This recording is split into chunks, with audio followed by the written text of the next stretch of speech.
This is the BroZilla podcast, episode 1.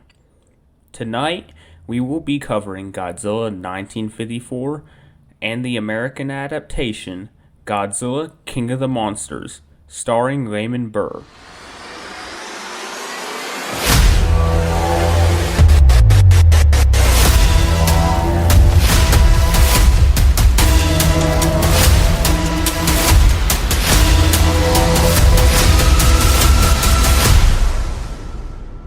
What is up, Goji fans? This is Goji Fan 93. Sorry. Welcome to the BroZilla podcast.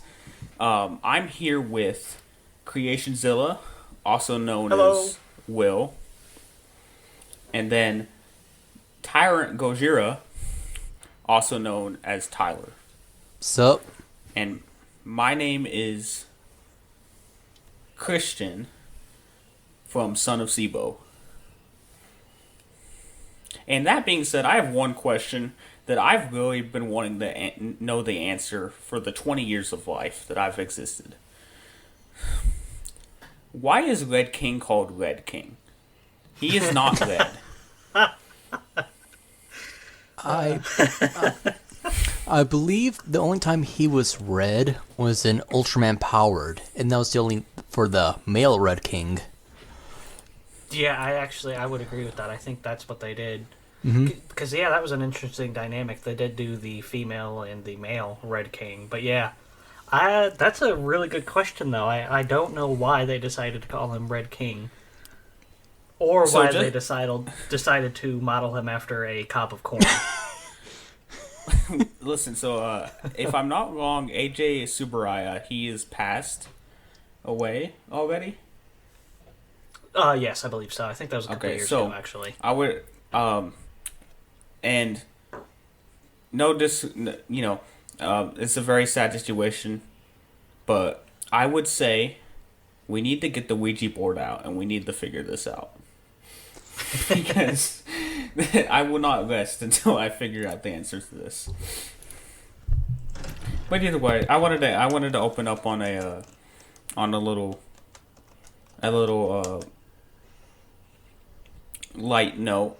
But that being said, I've been thinking about this, and I've been seeing a lot of complaints about recent kaiju media, and it's really made me think, being a Godzilla fan especially, but I mean a kaiju fan in general, I feel like this moment is one of the best moments you could be. We have Godzilla vs. Kong coming out basically next week. Godzilla Singular Point, for me, is looking great. Shin Ultraman's coming out later this year. And I'm sure there's stuff I'm missing. There's a Kong Skull Island anime. That's pretty cool.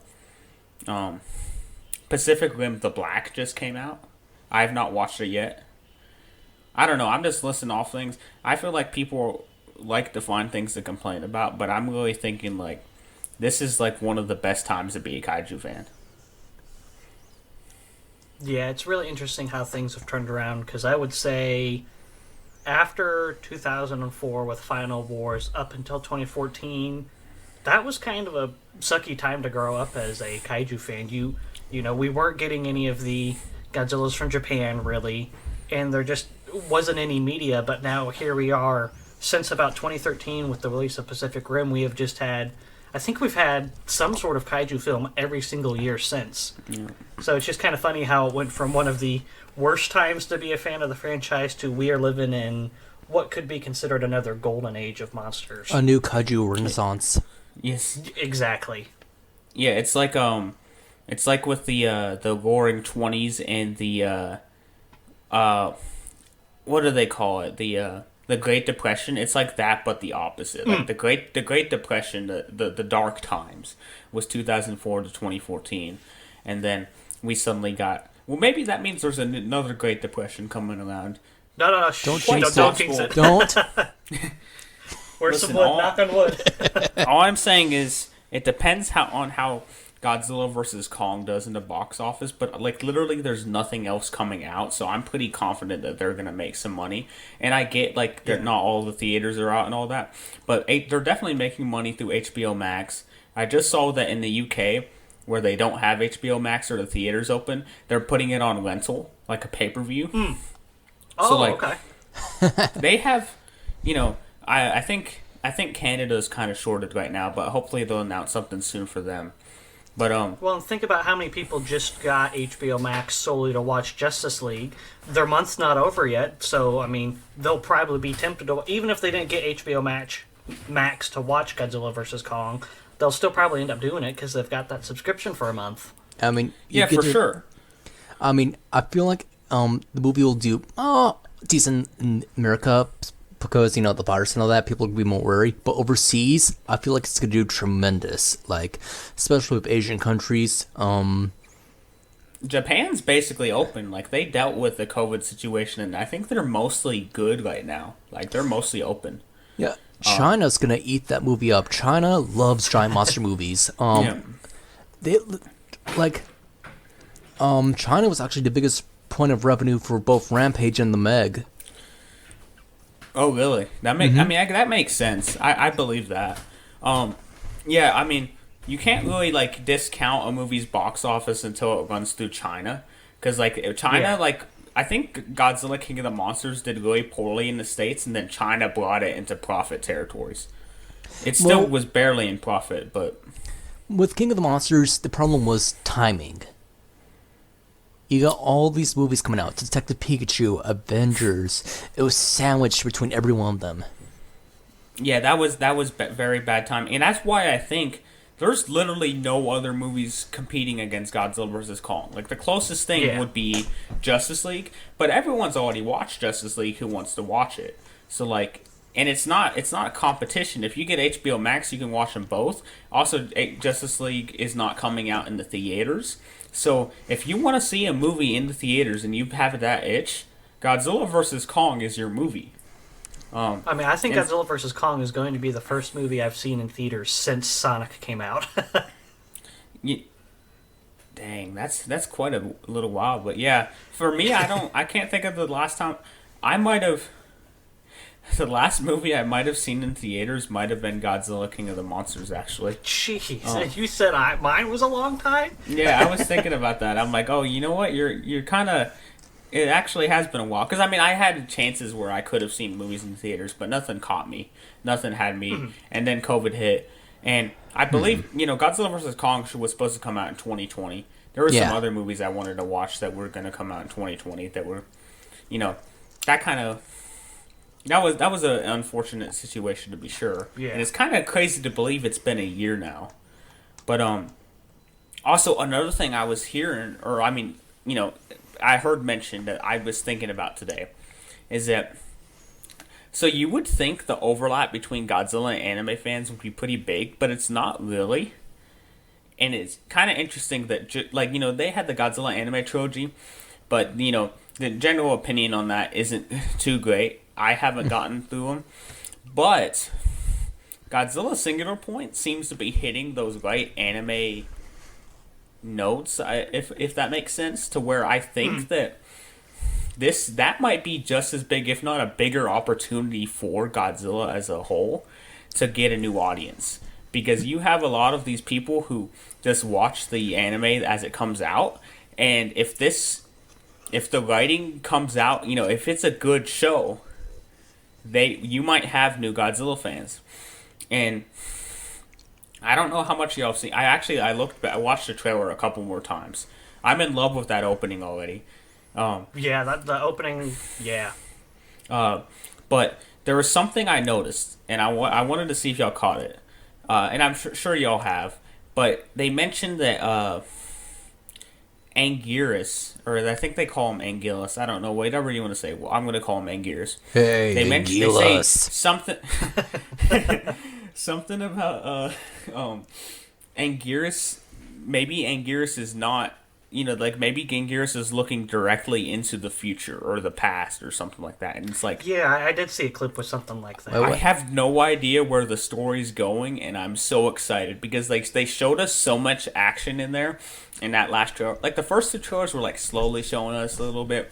This last trailer kicked it out of the ballpark. I'm so excited, and I'm like, I think, we've one thing I should say is for y'all listening at home.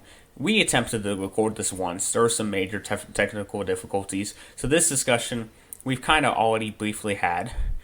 However, I need to mention that I was not really into Singular Point from what I saw of the first two trailers until this last trailer, and now I'm probably as excited, if not more so, than Godzilla vs. Kong. With Singular Point, my point of view is it's pretty much a loose adaptation in a way to the prequel novels, the anime trilogy. Like, it has the same theme going for it, a kaiju infestation, which is a terrifying prospect, and from what we've seen so far, they're executing it pretty well. Yeah, I would definitely agree on that point. And I was initially kind of upset when I heard that it was coming out so close to Godzilla vs. Kong, but now that I think about it, that might be a genius decision on their part, because how many people are going to be riding off of Godzilla vs. Kong and want some more monster action? And what's Japan gone and done? They've gone and ordered I think it's a 12 or 13 episode series of what seems like every episode's going to have some action. I mean, I don't know if you both saw that Rodan clip. I think, Chris, you shared it with me, but even that little bit of stuff was super interesting. It's more than just your standard, big, scary, evil monsters attacking. It seems like there's something more going on. Right. It seems like, it seems more like a crisis, like... Yeah. Yeah, one thing I wanted to... Oh, sorry, you go ahead. Alright, I'll make it fast. I don't want you to forget your thing.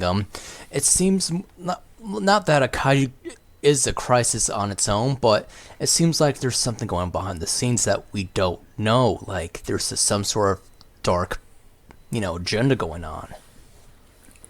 Yeah, there's some huge mystery here, and I'm very excited to see it. But from what I've seen of just the action scenes, as kaiju fans, a lot of times we kind of write off, or we'll forgive the human story a lot of the times if we get our monster action. The mainstream audience is not like that, and especially like the anime fans. Anime fans do generally, they enjoy spectacle for sure, but generally anime, especially compared to like American cartoons, and honestly a good amount of media, to be honest, in my opinion, has a higher writing standard, and I think that if they can bring that here, I think that'll, I kind of see the bits of it already. I see the makings of a good anime, and one thing I wanted to point out is, however the show comes out, even if the show comes out really bad, I still think the way they're going about it is the way they should go about human storylines in a Godzilla movie, anime, whatever you want to say. The main characters seem heavily involved, and especially the idea of they built this jet jaguar to fight, so you get the human story integrated. It's not we're cutting from humans to monsters. No, it's it's kind of obviously you're gonna have a scene of Godzilla where it's gonna be separate from the human, but for the most part they are one story, and I like that. I think that this whole your monster movie has to be let's jump from human scene to monster scene.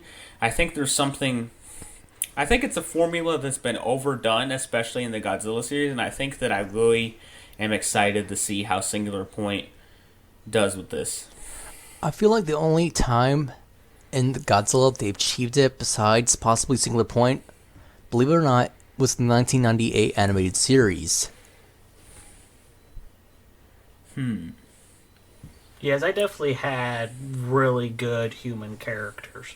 They had likable humans to where when they were on screen, you didn't really feel like, oh, okay, come on, let's get to the monsters. They had enough character and substance to them that they could carry the show for, animation budgets or whatnot until Godzilla could show up. You were left entertained. Right. Yeah, and I mean, I think that there's definitely two ways to go about it. I think, like, with the animated series, I would still feel like it's almost kind of that type of typical Godzilla setup, but I think the difference is you have good characters that you like. And I think that there's two ways to go about making the humans interesting. One is you write good characters. But as we've seen, for example, the MonsterVerse is having a little bit of trouble with that. However, the other way is like the singular point. From what I can tell, we don't know much about the characters, but I'm interested just because the characters are actively involved with the plot. But another thing is like there's Godzilla movies that show that working. I think Godzilla against Mechagodzilla has good human characters that are very active in the plot, like actually piloting Godzilla's opponent. And then Godzilla Final Wars, while the characters are basically like there's basically no characters. Like the writing is not really there. It's just whatever happens happens. But the characters are like, they're involved in the story, and when they're on screen, they're doing something interesting. Whatever you want to say about Final Wars, because the Final Wars I wouldn't say is necessarily a good movie. You're not going to watch Final Wars and be bored, and I think that's the biggest thing people have problems with the monster movies and like the MonsterVerse is sometimes the humans can be boring when like they have no character and they're just sitting there.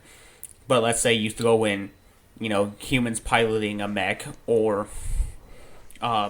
Matrix style fight scenes or Dawnfly. Like those type of things can liven up the human scenes. Now, again, we would prefer to have good writing and good characters, but there's ways to. It's almost like a fail-safe.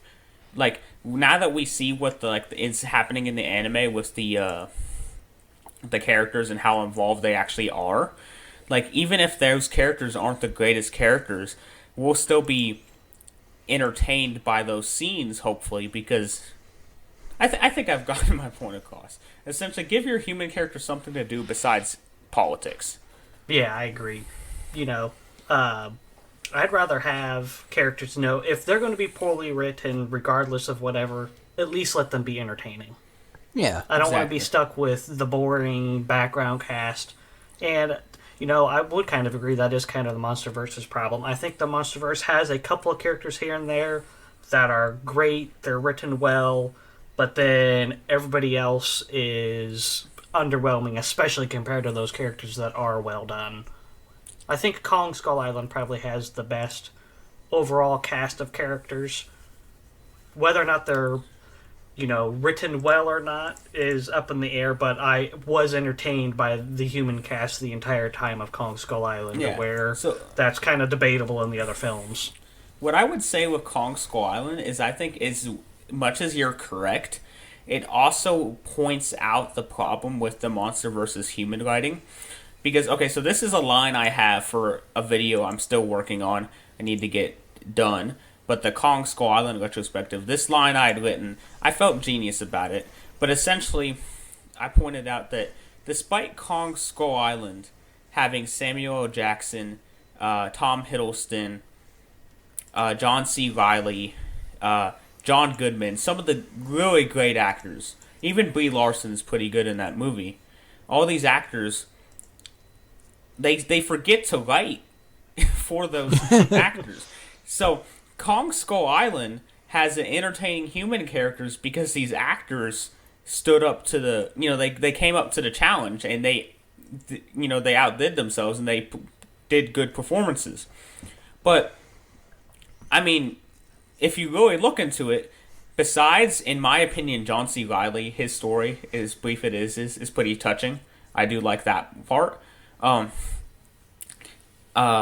Besides that, like, there's nothing interesting. There's nothing interesting there. What it is it's the same thing with Godzilla Final Wars, where while you're watching, you're not thinking about that because you're thoroughly entertained by what's going on. There's no stop. It's go, go, go. And right. I think that's good. But, again, I would say, personally, I think the best written film out of the MonsterVerse trilogy is Godzilla 2014. But even it makes some sketchy decisions. Yeah. And really, for me, I enjoyed that film quite a bit. I think that the writing is pretty good, but I think the writing is good plot wise, and I think the characters are still lacking for the most part. Like, here's the thing in those MonsterVerse films. If you're even slightly interesting, you are dead. Yeah. Serizawa, Yeah, Brody's father, John Goodman's character. In the deleted scene, Admiral Stans was killed off by Ghidorah. Oh, really? I did not know that. Yeah, it was a deleted scene. He recorded a final transmission before dying. Also, Samuel L. Jackson's character. All the interesting characters. It's a death sentence in this universe. Monsters hate well-developed characters. Okay, well, so They always kill them off so early, too. John C. Reilly is actually an example of someone who survived, but I think he's technically dead because he was old. But he survived his movie. I mean, he survived because he's comedic relief. Yeah, but like, I don't know about y'all. Like the ending little highlight reel at the end of Kong Skull Island, I felt like had more story than the rest of it because like it had like that, you know, it was showing him going home and all the little things. It was like, you know, actually seeing his really family. touching. That was touching. Mm-hmm. Yes.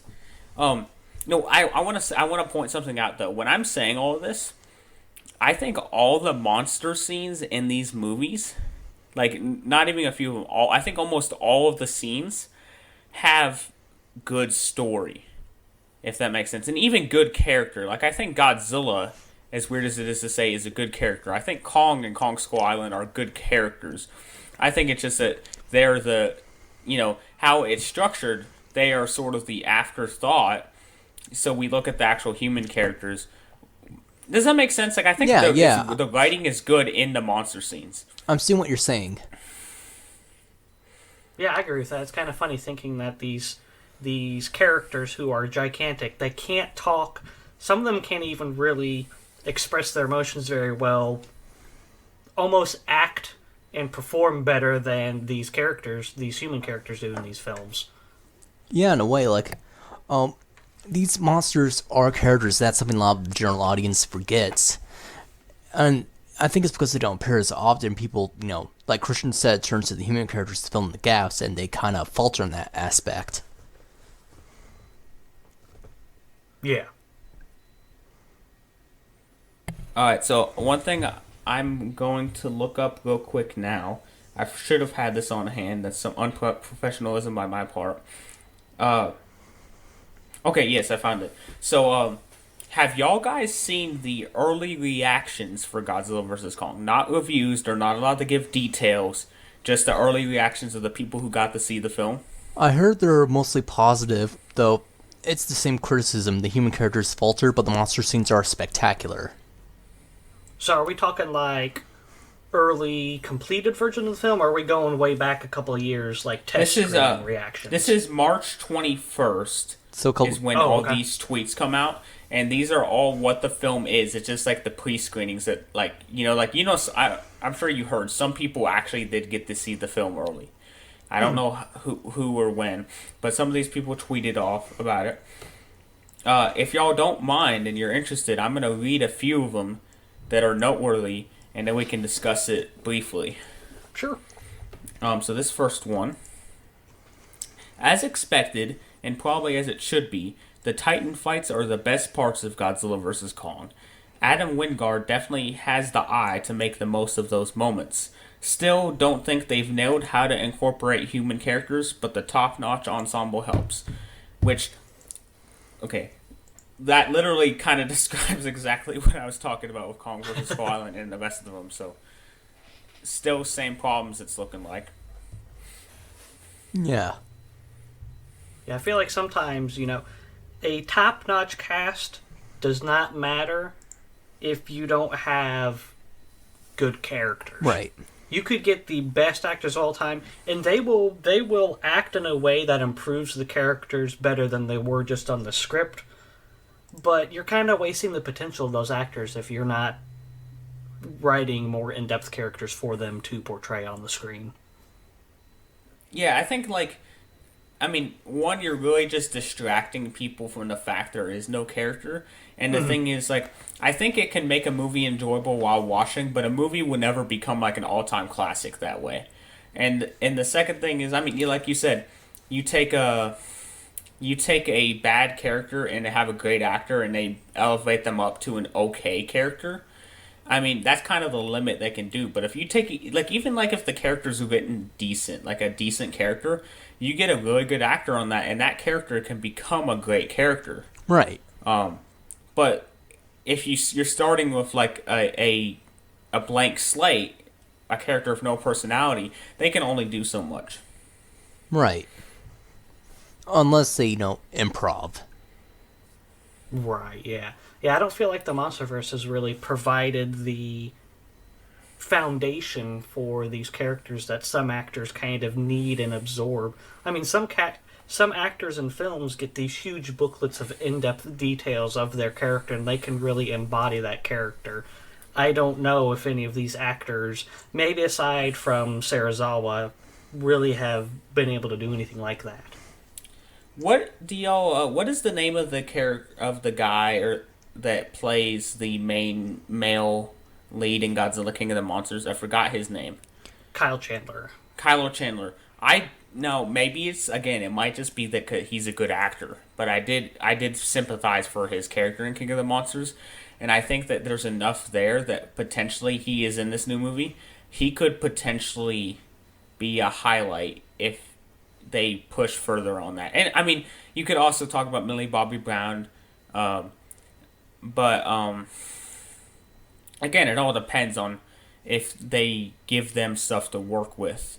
Mm-hmm. Now, honestly, I don't know about y'all, but from what I've seen of these trailers, it really seems like there's actually, like, again, there's definitely going to be more human scenes than monster scenes, but considering the runtime of this film is an hour and 53 minutes, I really feel like there's going to be a lot less human scenes than we've seen so far. I think with how much monster scenes we've seen just in the trailers, and the fact that, there's rumors of like a final fight being 5 minutes straight of Godzilla versus Kong with no cutaways. Oh, wow. I don't know if y'all heard that. If that actually happened, like, there's a lot of monster fighting in this movie. Because, like, not to mention the one we shall not mention, and the flying bat creatures and all that. Like, there's more than just Godzilla versus Kong in this movie. Yeah.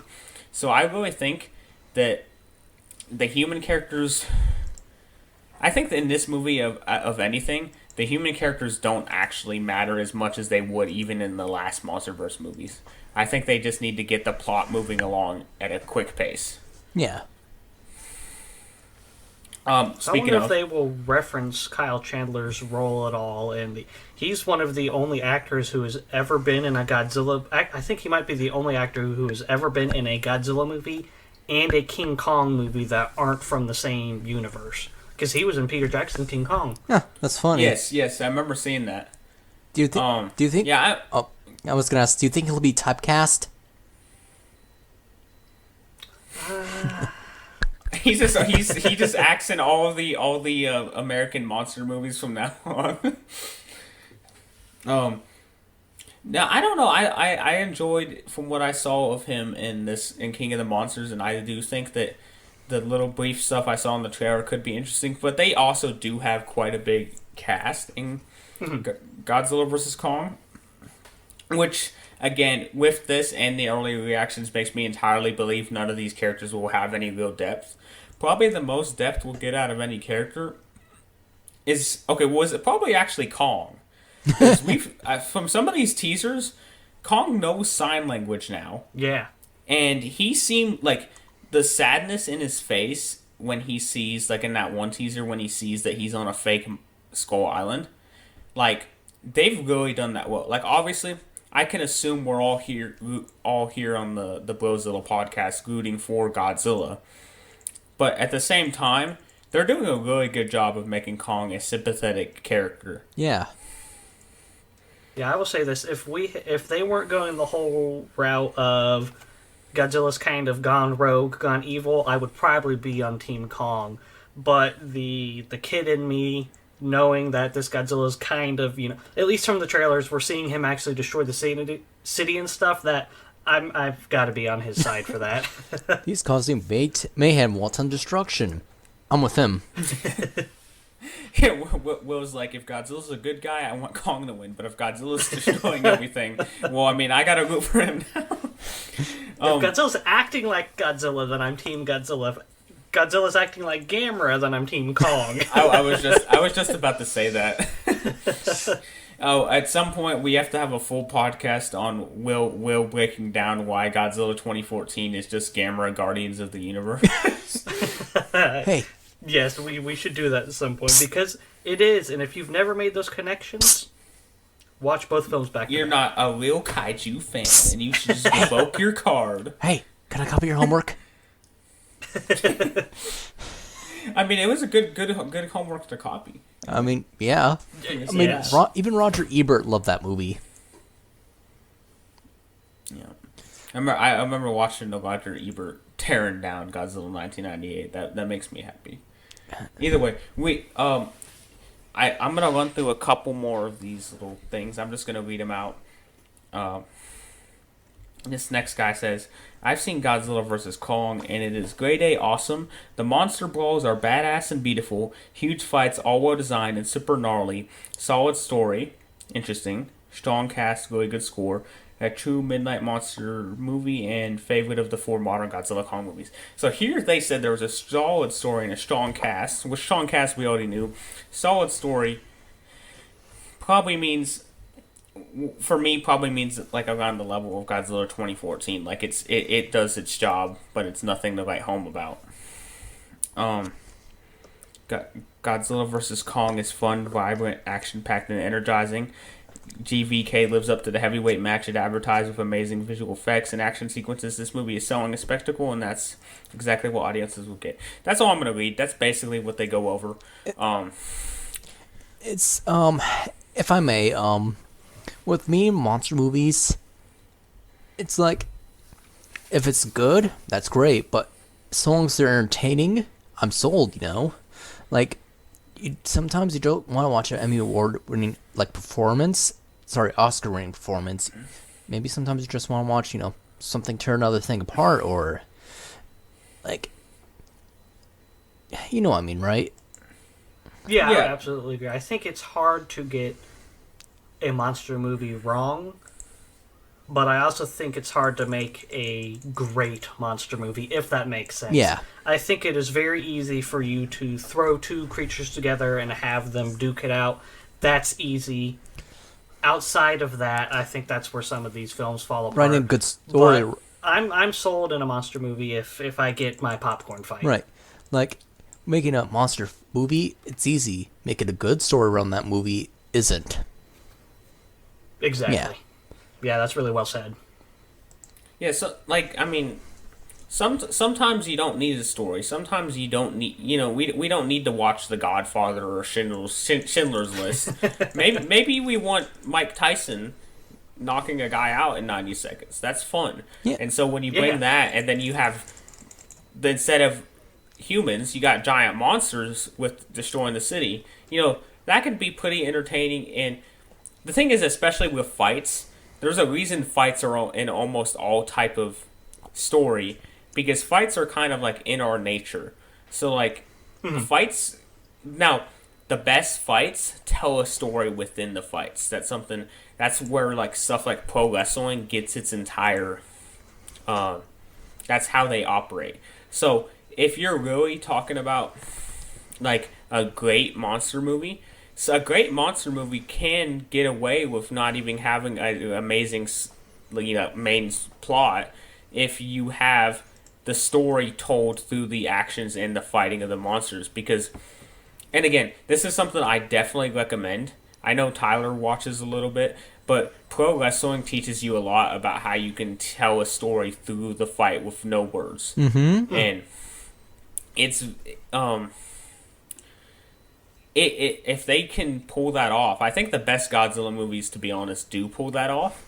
And I kind of think that's probably where Godzilla King of the Monsters is a strong suit for me, because I think if you cut out all the human scenes, you still have some sort of story here that's pretty, like, comparable. You have a battle over the crown. Yeah. I think I've mainly got my point across. Yeah. But I think that Godzilla vs. Kong, I definitely think, from what I can tell, is going to win on that point. which I'd say it would be a good time to go ahead and move on to our main topic of the podcast. So, to quickly, to quickly summarize how this is going to work, each episode of the podcast, we will be going in order, starting from the original Godzilla film and going up till we've seen every Godzilla film. We've had an episode for each one. And we're going to do that. We're starting now with Godzilla 1954. Example, next episode will be Godzilla Raids Again. Then King Kong versus Godzilla, etc. And we're just going to go ahead and watch them each week, give our thoughts. Some of them, for example, I have not seen some of the Godzilla films. There's about 5 I have not seen. I believe y'all both have seen every film. Mm-hmm. But, Yep.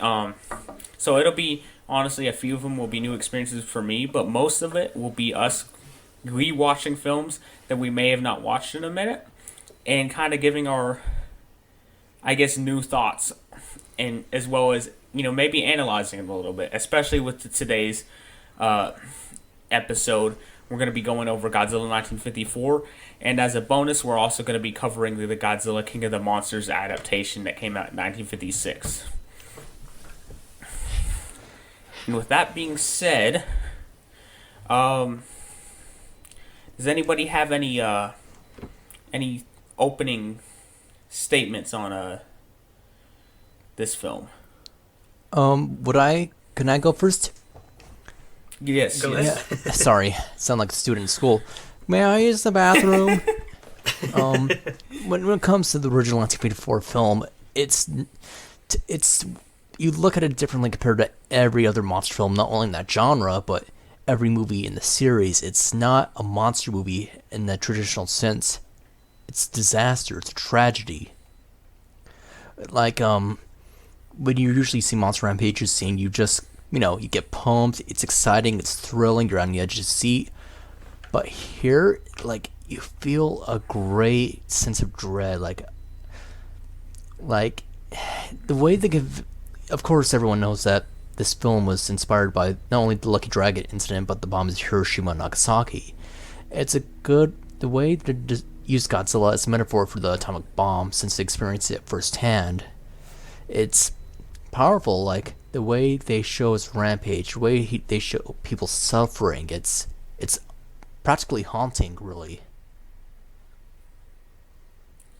Yeah. It's definitely it's definitely the darkest film in the series, and it's definitely the most important film in the series.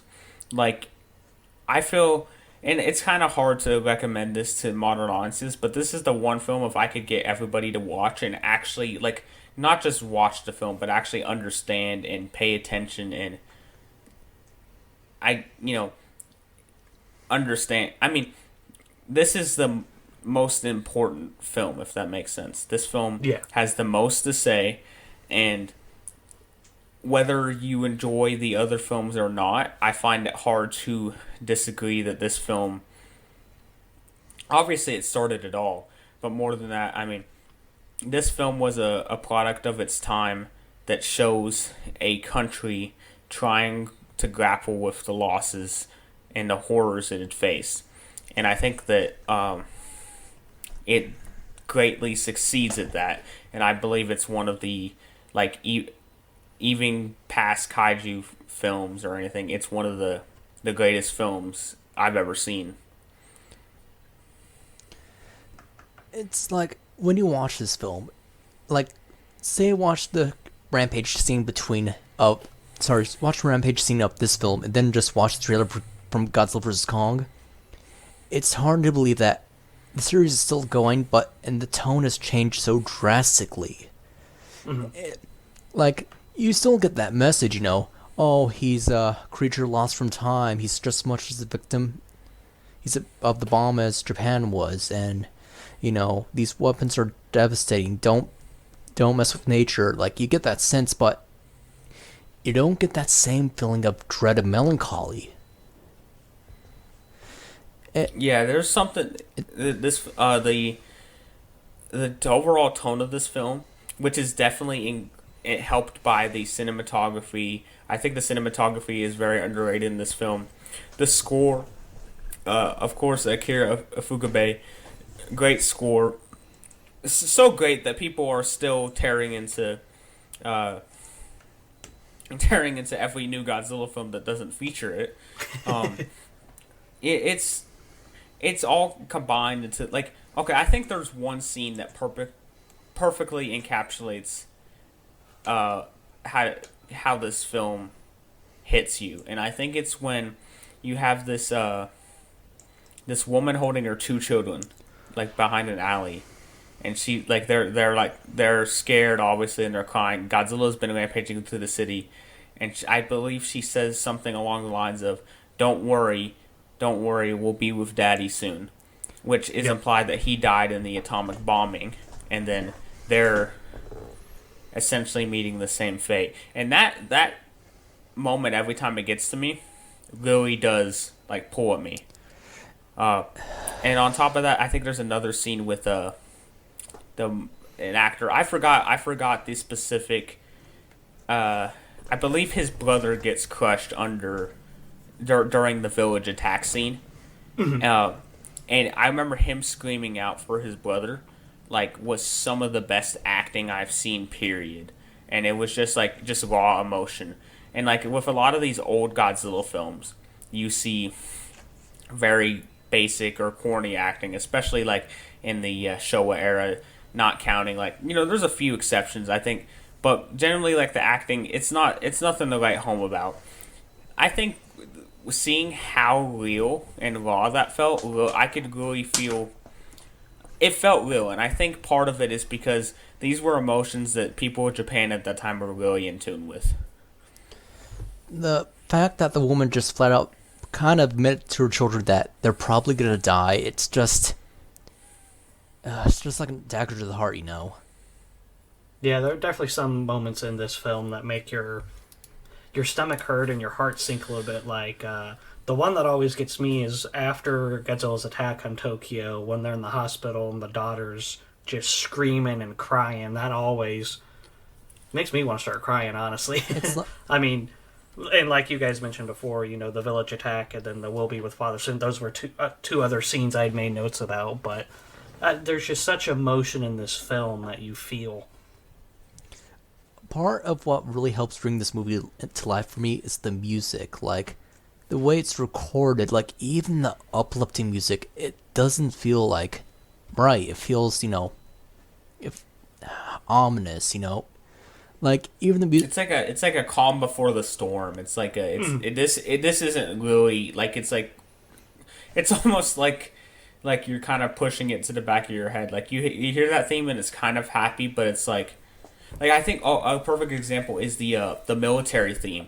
The military theme does this thing where it's like, yeah, it feels triumphant. Yeah, but really, it's like false confidence. It's like they're trying their best. This is Japan's best, and then immediately you just see it. You see what happens to it. I mean, that theme is a notable one, but there's some other ones as well. I definitely see what you're talking about with that. Yeah, and with that military theme, I don't know if you know or not, but before Ifukube worked on Godzilla with Toho, he actually composed music for the Japanese military, and that was, of course, it was composed a little differently, but that was one of the military themes he composed for the Japanese militia. Oh, wow. And like, honestly, that makes so much sense because it does feel like very authentic in that way. Yeah. One track I find notable is like the music that's on the cruise ship. It sounds, you hear the ukulele, but it doesn't feel like, it doesn't feel like, this is genuinely going to be a fun moment, It feels, disingenuine. That's the best word I could say for it. Disingenuine. Like, they're trying to cover up the fact that strategy can come up at any moment.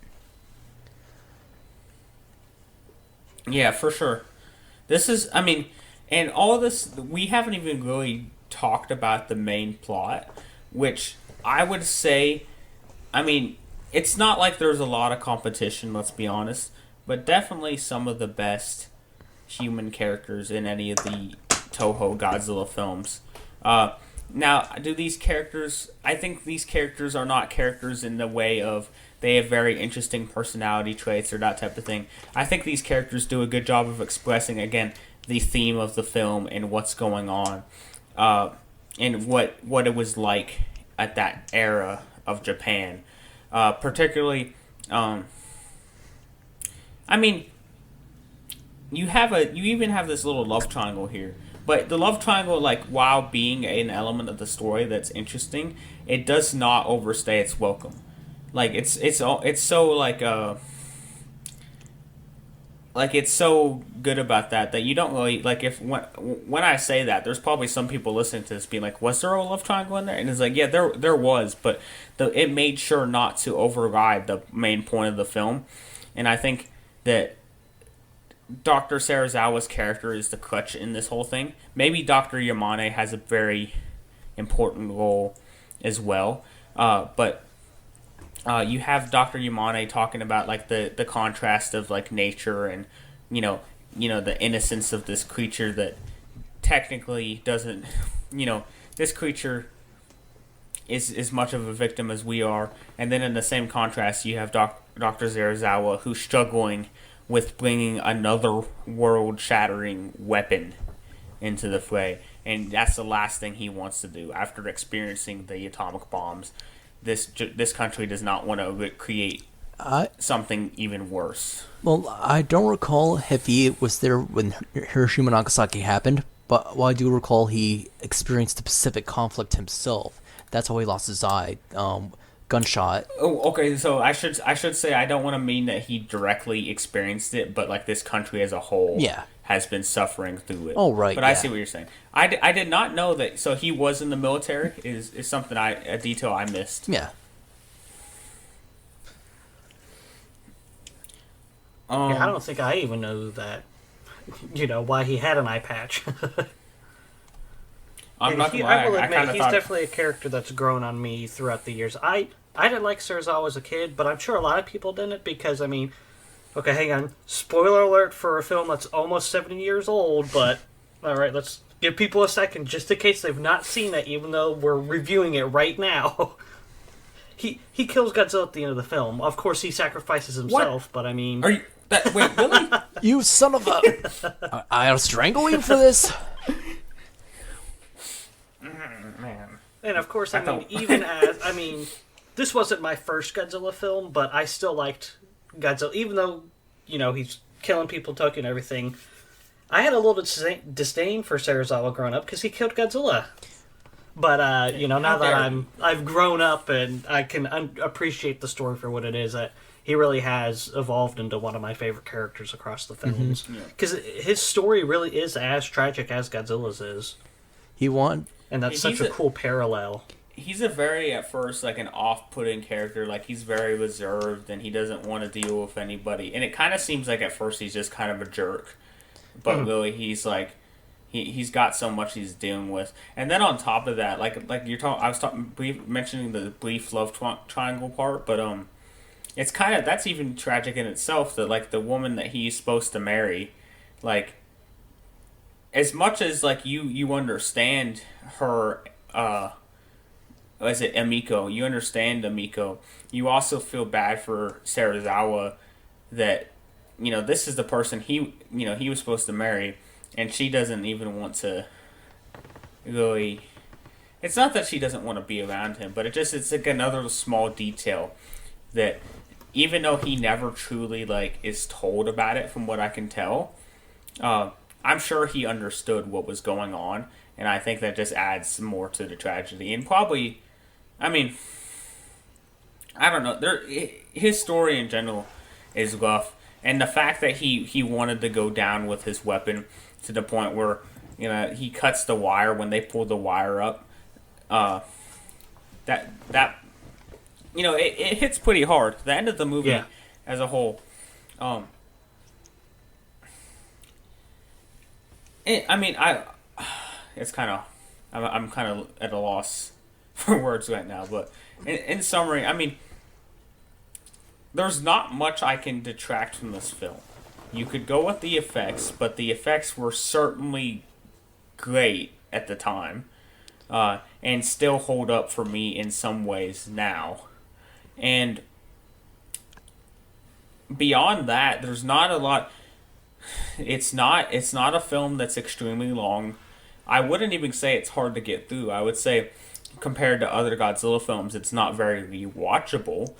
But you can sit down for 90 minutes and experience this film, and it's not going to, it's going to make you feel things, and it's not going to necessarily be a very uplifting experience, but it's certainly experience I say, especially if you're a Godzilla fan, but even if you just have some slight interest and or happen to be listening to this, clearly you should watch it. I think we all agree on that. Right. Like the end of the film, it doesn't feel like a victory at all. It feels more like an omen for what could happen to humanity in the future. Yeah. And we'll get to it soon enough, but I feel like that's where Godzilla Raids again kind of is insulting in a way where it kind of just like dunks on this whole story and kind of and again, that's something we'll get to later. But one thing we should, if y'all have some final thoughts on the original 1954 film, go ahead and get those out of the way. But after that, we should go ahead and discuss the adaptation with Raymond Burr. Not a thought, but I want to tell a story. It's behind the scenes stories. Producer Tomoyuki Tanaka was arrested during production. He was arrested? Mm-hmm. Okay, here's what happened. He and one of the special effects supervisors were on top of a roof of a shopping center, and they were scouting out locations for Japan. They were talking about what set pieces to have, what buildings that Godzilla would destroy. They're like, oh, the capital should definitely be torn apart, whatnot. And while that's happening, a security guard overheard them and took him into custody. Oh, you think the capital should be destroyed now, do you? Okay. My country, you don't. Yeah. I mean, especially with what they went through, as much as that's a funny story, I can also imagine even, 9 years after what happened, the tensions are still high in this country.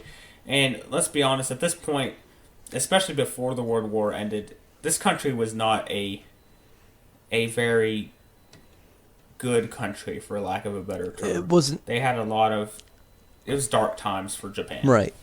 And, the threat, someone destroying, anything in Japan at that time, it's like, you're definitely going to be aggressive about it. You're going to be completely on defense mode. Yeah, that's a again, that is, I do think that's kind of a funny story, but it's also I can't imagine going through what happened there. But Will, do you have any final thoughts before we move on to King of the Monsters? Yeah, just real fast. Another parallel that I thought was really interesting for this film to have was having and I'm spacing on his name right now, but the zoologist or the paleontologist in the Dr. film. Yamane. Dr. Yamane, yeah. I really liked his character arc too, and just his whole thought process of, don't kill Godzilla. Godzilla is the only creature we've ever seen of this magnitude. And the one line that stood out to me this time that I don't think I'd ever caught on to before is he says, "Why don't we study his resistance to the radiation?" And I don't know why, but that hit hard this time around rewatching it. It's so much to where I typed it out and made it a point to bring up, but I just thought that was... I don't know how I never caught that before, but that really stood out to me as another line. Is that sort of something you feel was almost like a connection to the people who had been suffering from this radiation, and something that they would like to learn because of the trauma they felt? Yeah, exactly. Actually, that reminds me of one small thing. I'm not sure if y'all know this, but the reason Godzilla's skin is the way it is to reflect the scarring Yeah, Oh. that's the next point I was actually going to move on to. So perfect.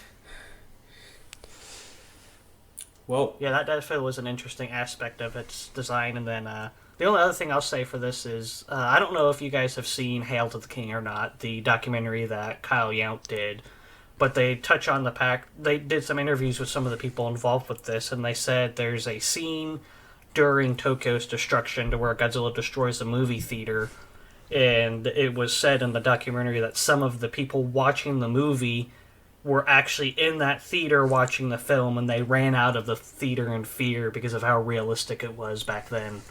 I heard that. I do remember that story. It kind of reminds me of the story of the first film where it's just like a 3 minute film where a train comes at the screen and everyone tried to move out of the way. But like at this point, like movies had been a thing for such a while, but like I can kind of see like again like talking about the state of the country's in. You see the theater that you're in being destroyed by a monster, and I mean, it's laughable now to think that that would happen or like they would freak out about that. But you know, this is it's hard to it's hard to be in their shoes. But yeah, I think as a whole that kind of covers this little bit. Not that ratings matter much. I gave this a 10 out of 10, but that was just. I mean, I felt giving it any less felt kind of a disservice personally. Um, let's see. Okay, well I guess we could go ahead and talk about the adaptation, which probably we won't discuss quite as long. But what I should say is I kind of came into this being like, of the opinion that, oh man, this adaptation just trashed on such a great movie. But really, after watching it again, while I definitely think it loses some of the heart and some of the the tragedy of the original film, it's not. I wouldn't call it disrespectful, and I would say that personally, it's still a good monster flick, and it still carries the themes of the original, if not a bit watered down. Mm-hmm. So, would I be correct to assume that this version of the film was all of ours first exposure to the original film? Period. Yes, sir. Mm-hmm. Yeah, that's definitely an interesting thought, because I mean, this would have been the second Godzilla movie I'd ever seen in my life. Would have been the King of the Monsters cut of the movie. Yeah, I have a lot of obviously, nostalgia. it's very obvious now what scenes they added for Raymond Burr, but back then I couldn't tell. There's this one scene I will say that where he's supposed to be talking to Dr. Yamane, and they have the Japanese actor who is obviously not Dr. Yamane face away from the camera, and he shakes his hand, and it's kind of like it's kind of silly. I'll say Raymond Burr, he kind of cracks me up. Like he holds his own, like that as a character. As an actor, he holds his own, and I find him to be likable at the least, and that scene especially was kind of funny. It's funny to see him where this guy is talking to like no one almost this entire film besides that one like Navy captain or admiral they add in just so like he can have someone to talk to. And then I swear there was some like bromance going on with them where like there was this one scene like when Godzilla comes over the hill, his head comes over the hill, I swear he holds on to that admiral's hip for like 30 seconds as they look up in awe, and then he picks him up because the admiral had like broken his leg or something, and it was just like it's pretty funny. But yeah, no, I'd ship it. yeah, I think he did a good job. I'd ship it. Yeah, it is kind of funny to think that most of his co-stars for that film would have filmed their scenes 2 years ago. Yeah. Yeah. Here's the way I look at Yeah. this film. I pretty much imagine it as a outsider's view of the situation. Like, in a way, it's like how do I describe it? Like, in a way, it's kind of like describing the events of Hiroshima and Nagasaki for us Americans in a way. Or any of the horrors the Japanese experienced at the time. Like, an outside viewer's look inside, you know? That's pretty fair. Yeah, I definitely see what you're saying. Like, you kind of have him looking over it. One thing that kind of just came to mind that I don't want to lose is that the thought that the opening of this film, maybe it's due to nostalgia, because I have the opening nostalgia where the like that little track is playing as like they go over the dead city, and then you see Raymond Burr reach over to the dead body, and then he just passes out. Like, that scene, I did really enjoy. I really enjoyed that opening as much as, I think it was a good, in storytelling, it's always good to have a hook at the beginning of it.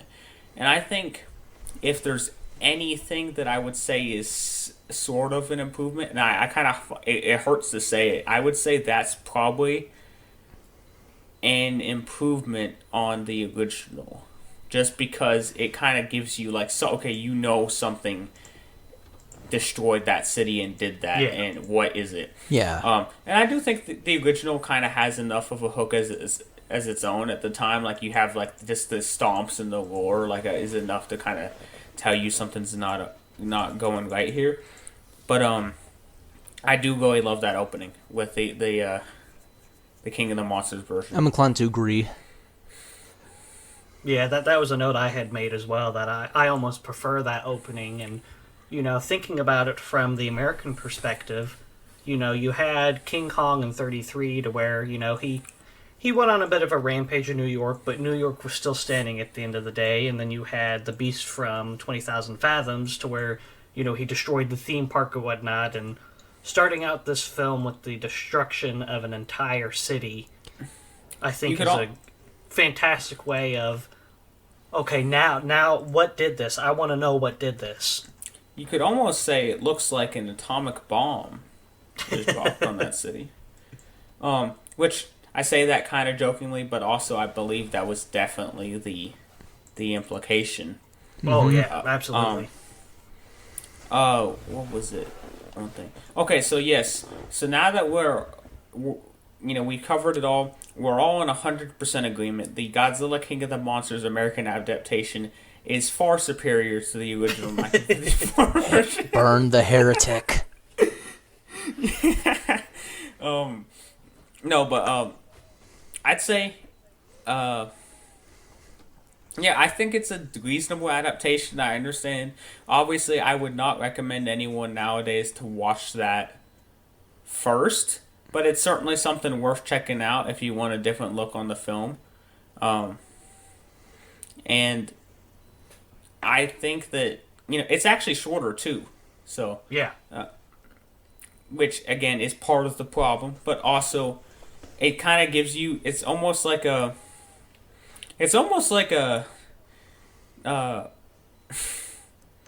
should I say it? It's almost like a Mystery Science Theater, except for the guy's actually there and it's not funny. How about that? Does that make sense?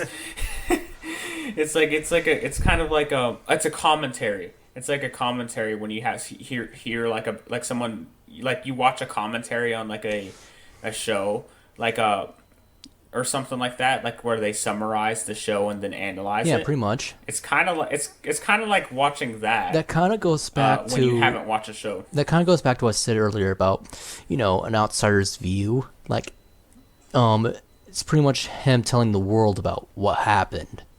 Yeah. Yeah. Yeah, I do love. There's a few scenes that are very like where he's like talking into the mic, and he's trying to explain to these people from America. I'm saying a prayer. What he's seeing. A prayer for the whole world. Yeah, honestly, that quote is pretty memorable in my mind. And then I think he says something about the tragic innocence of of Godzilla at the end of it, and there's a few lines he has in there that are really good. It is just weird that he's kind of this that awkward guy standing in the corner and recording his little tape while everybody the rest of the movie's going on. But they did what they could, and as I've expressed to y'all before, I think this is far superior to what the original Gamera American adaptation did. Oh boy. Where instead of incorporating the Americans into the story, they just would cut away to like an American like talk show host talk about, oh man, do you see that giant turtle there? That's pretty crazy. Like, from what I've heard, Raymond Burr actually has a great respect for the original Godzilla film. Immense respect. He came back in the in Godzilla 1985, which was the American version of Godzilla 1984, which is Will's Godzilla favorite Godzilla movie. He originally refused to be in it. He originally refused to be in the 1984 version, 85 version, because the original script made it more of a comedy. And he thought it was incredibly disrespectful to the character. Yeah. And some people still believe that the version that came out still kind of goofed on it a little too much. Like I remember there's a line where the guy's like, "That's some renovation plan they had there." Speaking of, that is one of the movies I have not actually seen. I have not seen Godzilla 1984/5, which I'll probably.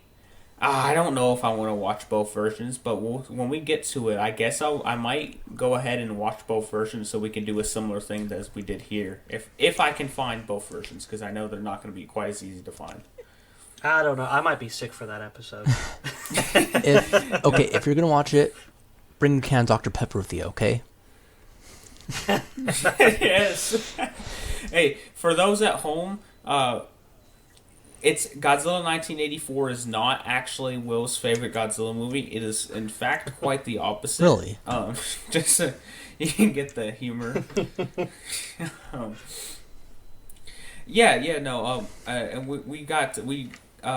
I don't know if you ever made your list, Tyler, but we send it in to each other on our personal messaging. But we listed our favorite Godzilla movies, and Will had told me already. But otherwise, I would probably be shocked because I know there's some people who are huge stands of that movie, particularly Goji Fan 93, who not sure where he is. If you're listening, Goji Fan 93, you're welcome on the podcast. You can make your reappearance. It's fine. We miss you, buddy. Definitely huge fans here. Honestly speaking, like. Yeah, he's definitely. Gonna be happy after I riffed on him at the beginning of this, but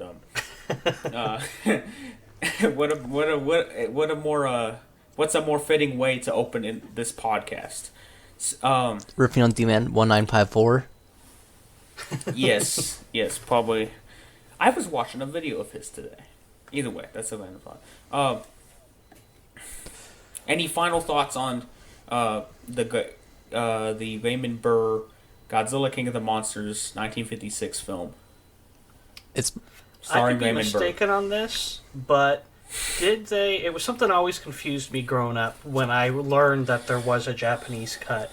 In the King of the Monsters, did they remove the scene of Godzilla at the aviary? When he's behind the bird cage, is that a scene that was removed from King of the Monsters?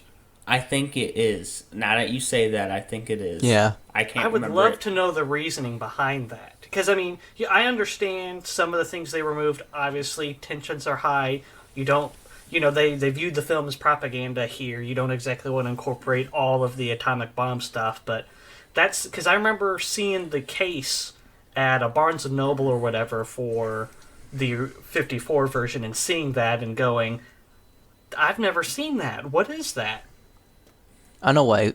Sorry. I mean, birds, it's just, it was too unrealistic. I mean, birds aren't real, obviously, so, like, why would they have No. it in You the both film? got it wrong.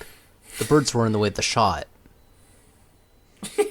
Oh, it was an unintentional shot. Okay. Yeah, the birds weren't supposed to be there.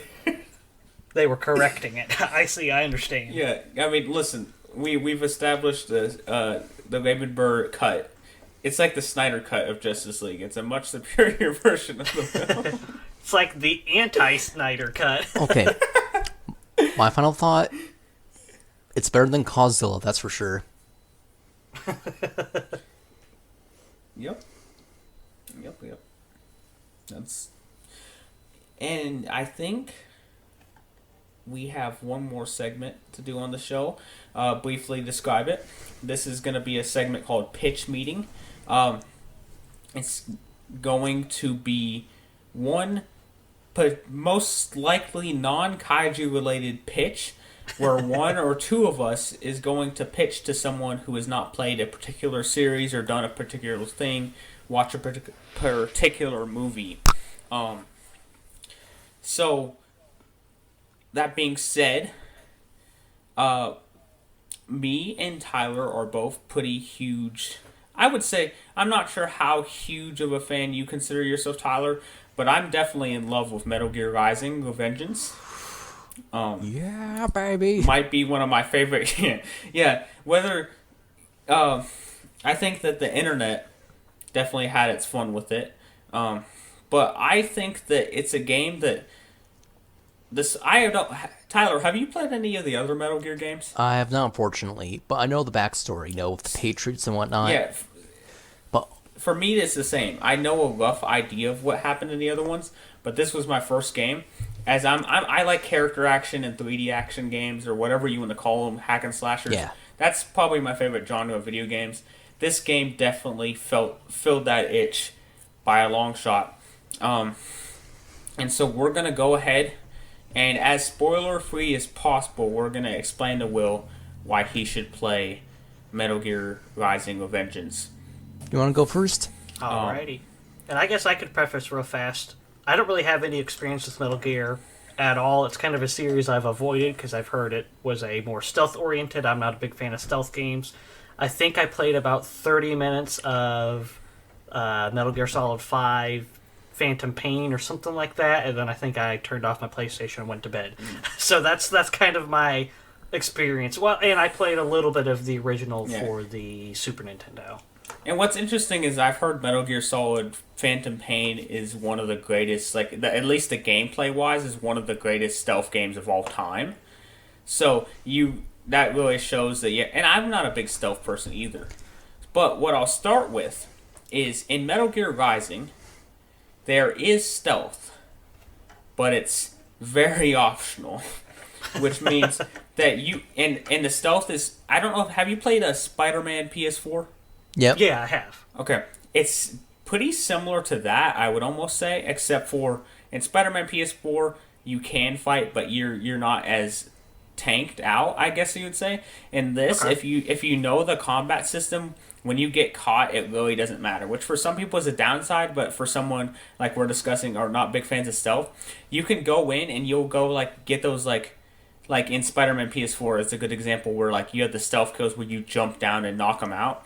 And this is very similar. You're playing as Raiden, who's a cyborg, by the way. This is a cyborg world, basically. Cyborg ninja. It takes place. Yes, this takes place after the Metal Gear series, so it doesn't really spoil you on the rest of it. It takes place after the fourth game. Yeah. Okay. Well, I guess the fifth game. Well, yeah, the fourth game was the last in the timeline, though. Yeah. So. As far as I know, because the fifth game takes place before. Well, whatever. We're not getting to Metal Gear. Metal Gear's has too messed up of a timeline for us to worry about that right now. Essentially, it's a spin-off that doesn't if they make more Metal Gear games, they said that this is going to be a different universe, which is why I was really hoping for a sequel. But we'll get to that later. Yeah, the stealth. You have those very simple stealth mechanics. And you're always usually from a higher angle, which I believe the director said is because they wanted to ride in the field not like a snake who's being tactical, but more of a predator who's hunting. But when you get discovered, it's immediate fight time because really the game knows that you're not trying to play stealth, and if you do complete stealth missions, it'll reward you a little bit for it. But really, that's not the point. You can run right into a mission. In most missions, until you get to the harder difficulties, you don't really need the stealth.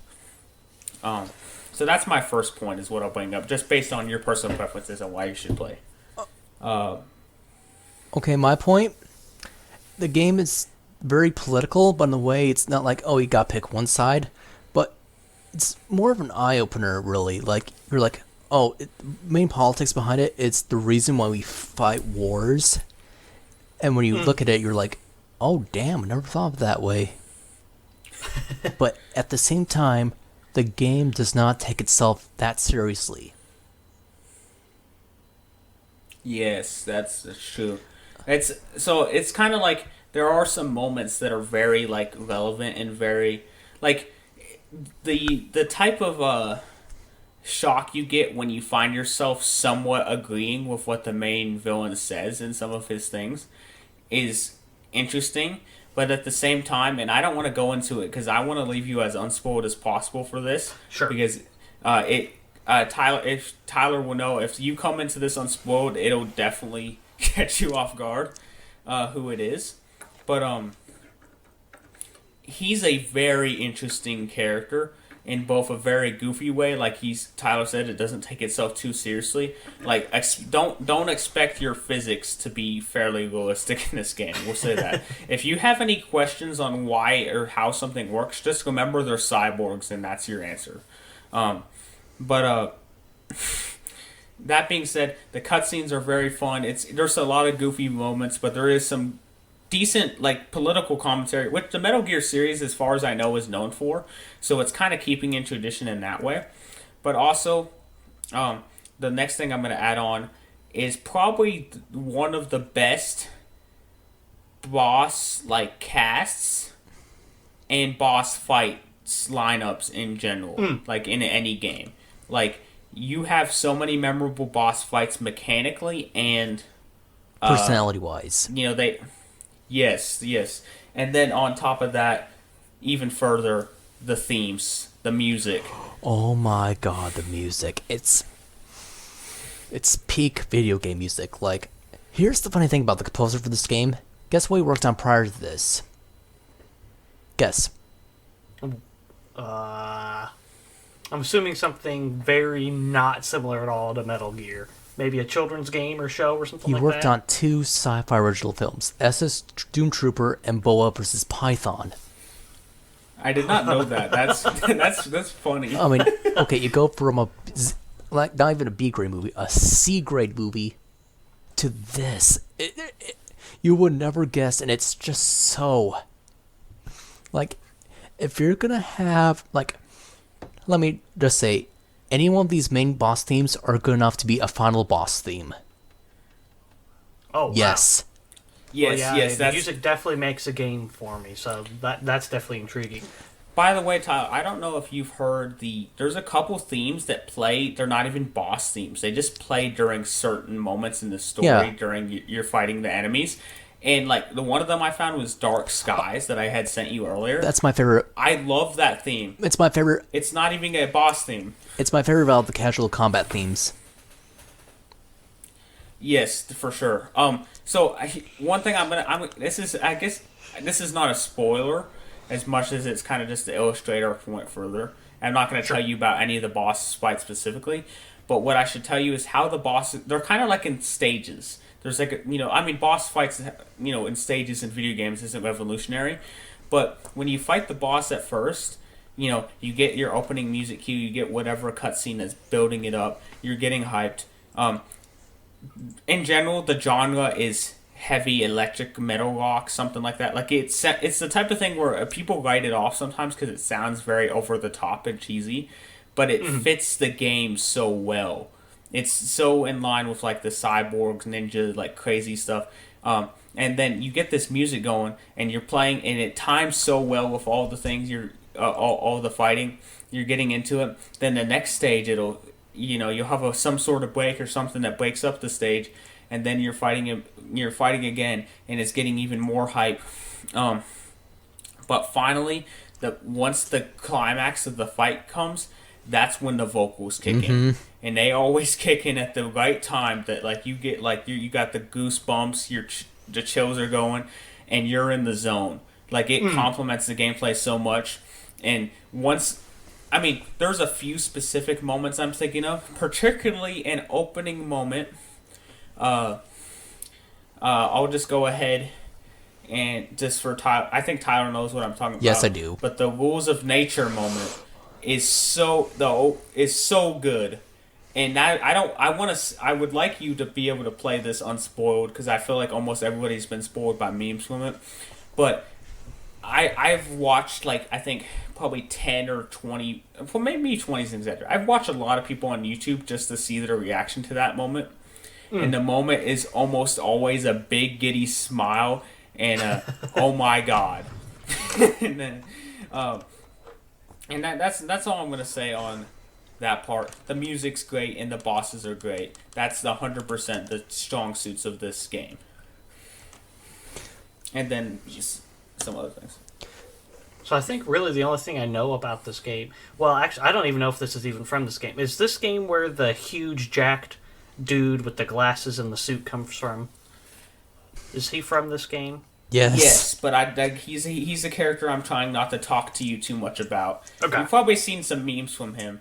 But, like, I guess the fact that you've seen him kind of will already kind of spoil it, but it's kind of the type of thing where if I tell you more, it'll solidify it in your head, so I'm just not going to say anything and hope that you forget about it till it happens.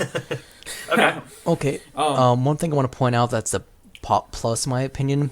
The memes.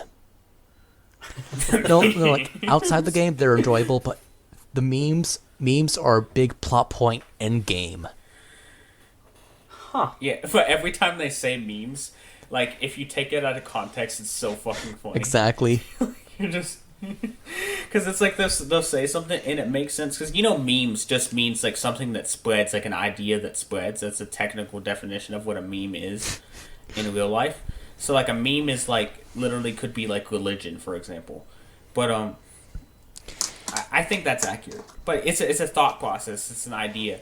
But whenever they say it, they'll always say out of context. So they'll be like, they'll just say, like, their memes have We're spreading our your memes, memes find have ourselves.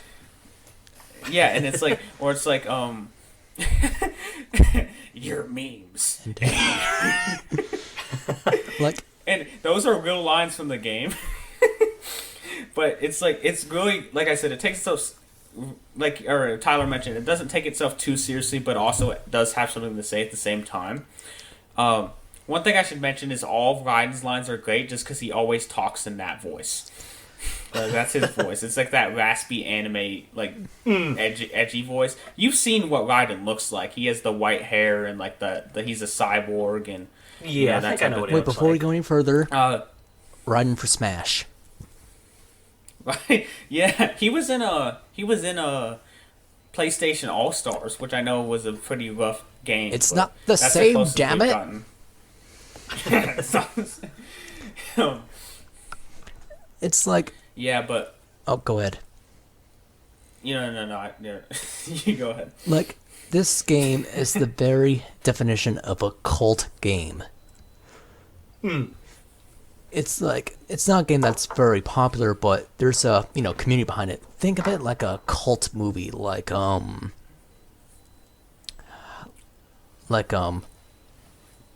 Tremors, a movie that isn't well known, but it's really damn enjoyable. What I should say about it, though, is that if you look at it, it sold pretty darn well at the time, and it actually got, like mainly positive reviews. Like, there's very few just got reviews Thanos. that give it below, like, an 80%. I think that it's more of it's kind of a lost to time type Does of he thing. know how to invite If that makes himself sense, back into the like, because call? it was like Does he even know I if would he say left it's the probably call? the Probably 'cause his best icon just game of its genre shrank on the and PlayStation disappeared, 3 so- era. Yeah, I think Like, so. that's my opinion. I think it's better I'm just than gonna any keep my other game of recording that going. genre I'm sure on you the can just PlayStation Yeah, I 3 got my era. recording But I going too. think that a lot of people forgot about it because the PS4. Oh, no. It came out in Oh. 2013. Ouch, go wow. Oh, there you are. That was not the right thing to You do. disappeared for a sec. I was scared. I was all alone. Why did you leave me? Well, I hit call thinking that was going to bring him into the call, but There he is. hello? Oh, okay. So there's some issues there. Yeah. I was going on this full rant. I mean, it'll be in the final audio, so we'll just go ahead and I don't know. We'll see what happens. Essentially, I was saying I think it was one of the best games of the PS3 era for it. Especially, I think it would be the best game of the PS3 era for its genre, in my opinion. Oh, okay. and that's a big thing to say, but I definitely think it deserves that in my opinion. And I think it mainly was kind of lost to time, as in it came out in 2013, and the next year the PS4 came out, and then you know, like, and especially in that genre, Devil May Cry 5 came out in 2019, and as much as I'm a huge fan of this game, I would definitely say Devil May Cry 5 is probably the perfect character action game. It's like the perfection of that genre. So a lot of people aren't going to be thinking about this game that came out in 2013 at that point. Can we have a moment of silence for the possibility of a Metal Gear Rising 2 because Konami won't get their collective heads out their own asses? Oh, man. Yeah, no, that's a... How the game ends, I so wanted a sequel, and then I realized, oh yeah, this game came out in 2013, and it's 2020 right now, and there's probably... Now, the thing is, they've left it open, and it's almost like a separate entity. Platinum, who made the Bayonetta games, and came from the people who made the original Devil May Cry games, to overly simplify that whole deal. Platinum, they make these bangers of that genre. And they made this game, and all it would take would be Konami to sign off to Platinum to make another game and have Kojima oversee it again. That's all it would take. And it's like a really hard deal where they got to get a couple people together. And after that, now I'm not saying that would be as good as the first game, but especially with the current genre, like you got the PS5 coming out now, you know, you got the next gen console. This game has so much potential on these new consoles now with like... Well... So, yeah. It's like, well, considering how now the animosity between Kojima and Konami nowadays, and how, you know, Konami, you know, did Metal Gear Survive, just ew. Yeah, and again, I don't know a whole lot about the Metal Gear series. There's been some ups and downs for sure. Oh, that game was pretty much a generic zombie survival game where you have to pay if you want to make an extra save slot. Oh, that's great. I like that. So yeah, I don't really know. I'm trying to figure out where to wrap up our thoughts on Metal Gear Rising. Essentially, I believe, do you have a PS3 or Xbox 360? I do have a PS3, but I also know that it is on Steam. It's on sale this weekend. Instead of $30, it's on sale for like $6. Ooh. If you have a gaming computer, it'll run. Now, here's the thing. Another great thing about this game that I just remembered is on the PS3, it runs at 60 frames per second almost all the time. That's That's crazy, actually. Yeah, that's very hard to do. But on the computer, the sky's the limit, I'm sure. I mean, especially for a 2013 game, as long as it's optimized okay. I mean, this conversation definitely has me leaning towards going ahead and snagging it for that sale deal. For $6, for sure. I was going to say you could get it for $25 or $20 for the PS3, no problem.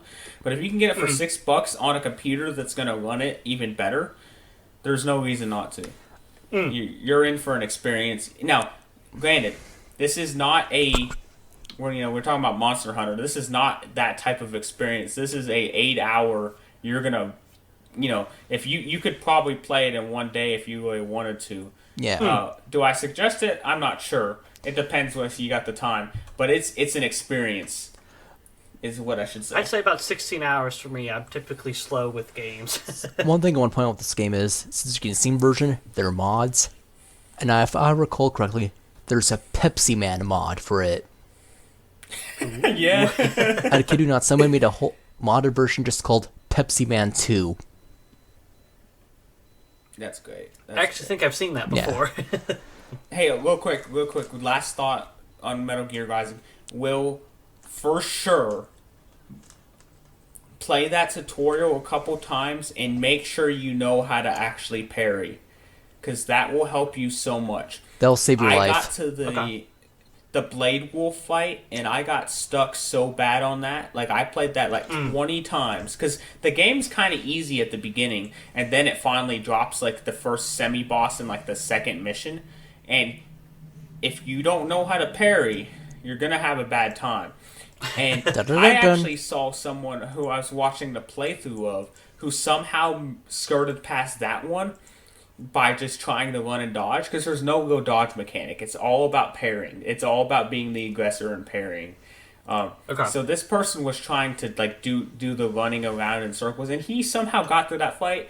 But eventually, like, I was just like, you look, he was in for a rough time, and at some point you're gonna have to learn how to parry. Try to do it as soon as possible to save yourself some headaches and some time.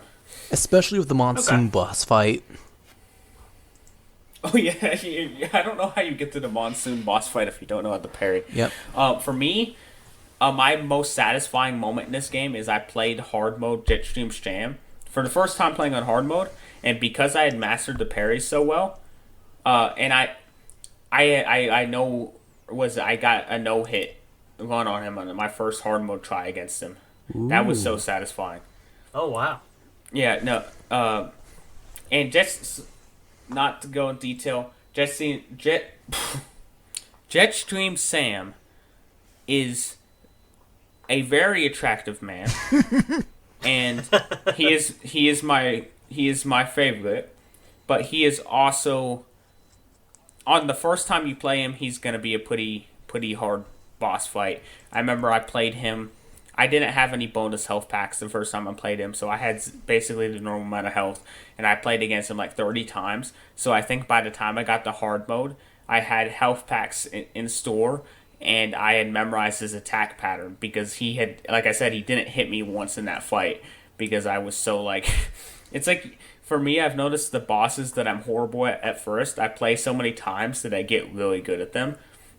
But then I play against bosses that I beat on normal mode the first time, and I have more trouble with them because I have less experience against that boss, if that makes sense. Okay. Yeah, that makes sense.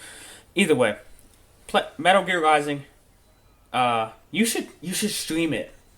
I would be there the whole time if you stream it. Yeah, that's definitely one I could plan on streaming. I would stream it, but Twitch isn't really working for me. It's the bit rate issues. Yeah, for sure. Speaking of, are you still streaming other things right now? Not currently. I'm waiting until I fix Tyler? Not currently. I'm waiting until I fix the current issues with my computer. Okay, well, either way, make sure to go to Tyrant Gojira, which there should be a link here. You're gonna have the name on the video somewhere. Go to his Twitch and follow. And as well as you can see Will at CreationZilla. I believe he streams on YouTube. Yep, Twitch and YouTube. Oh, you do both. Okay. You Twitch. That's pretty cool.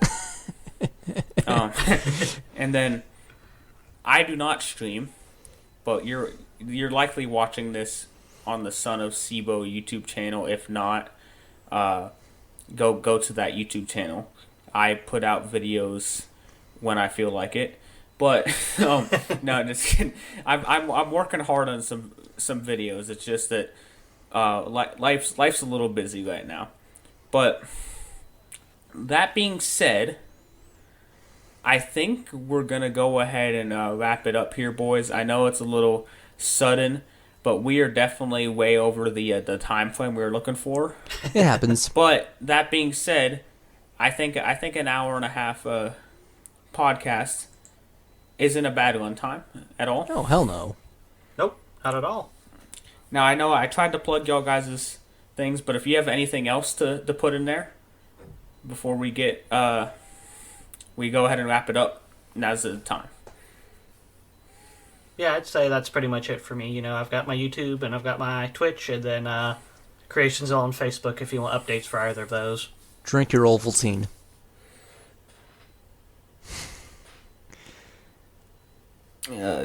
Say again. I thought that was funny. No, I didn't hear you. I was like trying to figure out what you said. Oh, I said drink your Ovaltine.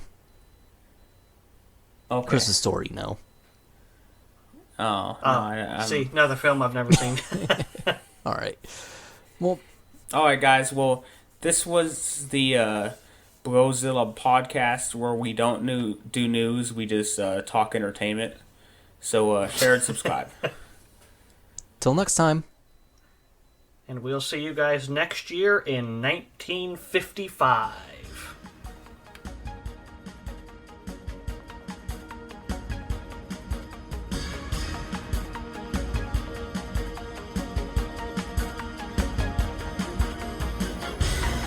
Join us next time in 1955 as we take a look at Godzilla Raids Again.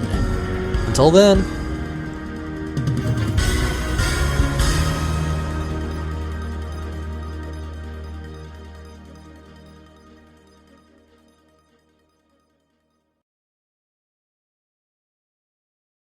Hey guys, this is CreationZilla here. Thanks so much for listening to our very first podcast episode. I just wanted to address a few topics related to the BroZilla podcast really quickly while I have your attention. The first few episodes will be simultaneously published on my channel, Chris's channel, at SonOfSeebo, and we are working with the service called Anchor to bring the podcast to other platforms like Spotify and other podcast applications. After the third episode, which should be coming out next week, episodes will premiere on Anchor platforms first, and then on YouTube via Chris's channel, SonOfSeebo, about a week afterwards. That's it from me, guys. Thanks again for listening, and we hope you'll tune in next week.